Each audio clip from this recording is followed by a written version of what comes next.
give all of the praises to the Most High and His Son, Yahweh, Ba'ashem Yahushai, Ba'ashem Rakar Pradash,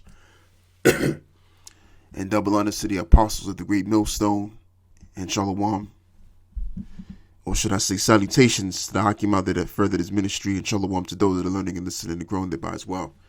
And I just want to briefly speak on something that I forgot to bring up on my last video concerning the situation with Syria and Israel. And I was in the midst of that video, I was reading the book of Revelations, chapter 16 and verse 12. And I was supposed to bring this out. So what I want to do is I want to go back to this article, and we're going to read what's literally going on around the Euphrates River, or on the Euphrates River for that matter, and that is drying up. And it's been drying up, I would say, going all the way back ever since 2009, and it's just getting worse. So let's get into it. It says, pollution hits Euphrates, imminent humanitarian catastrophe.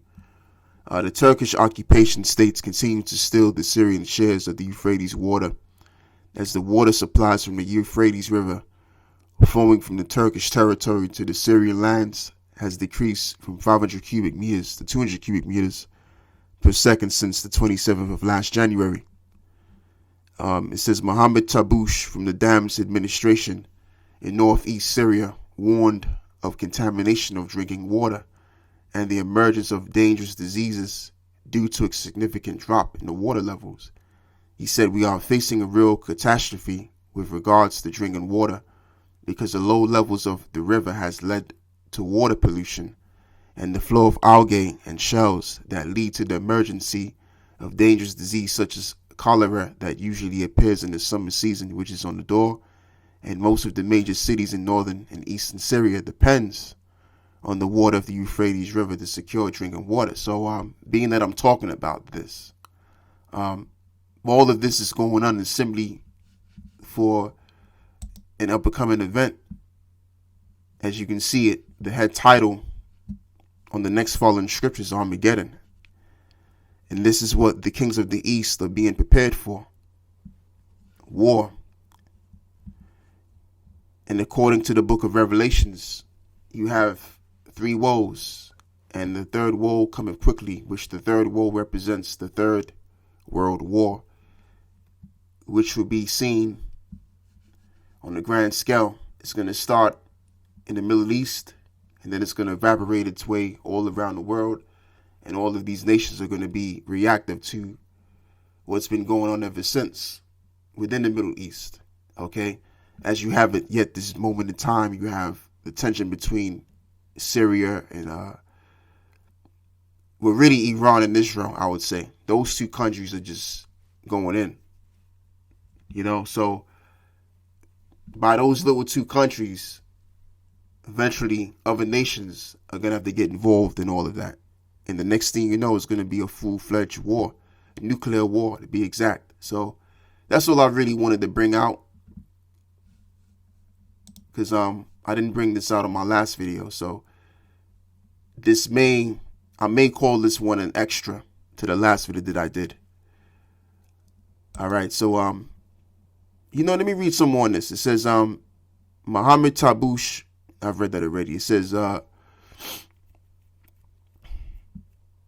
no, I didn't actually. It says Mohammed Tabush also warned that they are on the verge of another real disaster in the coming days with regard to agriculture, because of thousands of hectares of land planted with the irrigated wheat depends on mainly on the Euphrates River, especially in Rakar, Tabkar, and Deir Ezer, and its needs irrigation water, especially with the drought that the region is experiencing as a result of the poor rainfall this year. Tabush explained that the decline in the levels of the Euphrates River has negatively affected the electric power even, so the people should rationally be using electricity. Drinking water and watering lands are our priority.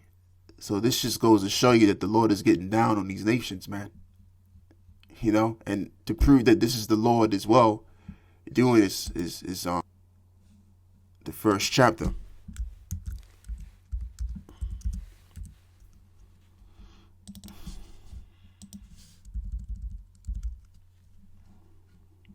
Yeah, so it says this is Nahum 1 verse 1. It says, the burden of Nineveh, the book of the vision of Nahum the Elkoshite, which Nahum is an Israelite, by the way. That doesn't literally mean he's of another nation. Let me look up that word Elkoshite for a minute real quick. I don't mean to deviate from the point of this video, but I just want to look this up. All right, so right, so it says God the ensnarer, from the Hebrew word Awalak Shah, if I'm saying it correct. A native and or descendant of Elkosh, location unknown. Right, so yeah, that would make sense because he was coming from that location. Just like how when you read the book of Matthews, I believe it's the 10th chapter, it mentions of the names of the 12 disciples, and one of the disciples was named Canaan, if I'm correct. But does that necessarily mean he was a Canaanite? No, it doesn't mean that. All right. So it's the same thing with Nahum the prophet. Nahum the prophet was an Israelite, but he came from the region of Elkosh, so to speak. So anyway, let's get to the point of this video. It says, the Most High is jealous, and the Lord revengeth. The Lord revengeth and is furious, and the Lord will take vengeance on his adversaries, as he reserveth wrath for his enemies. The Lord is slow to anger and great in power, and will not at all acquit the wicked. And the Lord have his way in the whirlwind, and in the storm, and in the clouds are the dust of his feet. He rebuketh the sea, he maketh it dry, and drive up all of the rivers. Bashan languisheth, and Carmel and the flowers of Lebanon languisheth, and so that he did the Euphrates river. But the reason as to why he's done this, the Lord, is simply so that the kings of the east might be prepared for this great war, which will be fought between these other nations. And then in the midst of that, the Lord will exact vengeance upon his adversary, and the adversary of God himself are the so-called white people, which are known in the Bible as Edomites. That's their real nationality. They're Edomites. They're not even white people. If you look at them and use common sense, they're pinkish, which pink is a derivative of red.